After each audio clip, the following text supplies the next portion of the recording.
হুসাইন শুধু বাচ্চা প্রশ্ন করেন আমার উঙ্গা সুমা দিলা কেন? তখন আলী বলেন তোমার মায়া করে দিছি। আমার ভাই হাসান রে আপনি মায়া করেন না? বলে হ্যাঁ তোমার বাইরও করি। আম্মারে মায়া করেন না? বলে হ্যাঁ তোমার আম্মারও মহব্বত করি। আপনি কি নানাকে মহব্বত করেন না? বলে হ্যাঁ তোমার নানারও করি। আল্লাহরে মহব্বত করেন না? বলে হ্যাঁ আল্লাহরও মহব্বত করি।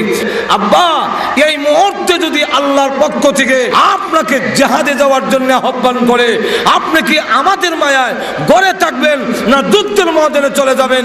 হযরত আলী রাদিয়াল্লাহু আনহু বলেন শোনো, তোমাকে ভালোবাসি, তোমার ভাইকে ভালোবাসি, তোমার মাকে ভালোবাসি, কিন্তু আল্লাহ রসুলকে কত ভালোবাসি তা জানো না? এই মুহূর্তে যদি রসুল আমাকে জিহাদে যাওয়ার জন্য আহ্বান করে, তাহলে তুই হুসাইনকে একটা আসার দিয়ে জমিন হালাইয়া যুদ্ধের ময়দানে শুধু যাব তাই না, আমার এই জীবন আমার জান আল্লাহ রাস্তায় উৎসর্গ করার জন্য আমি প্রস্তুত আছি।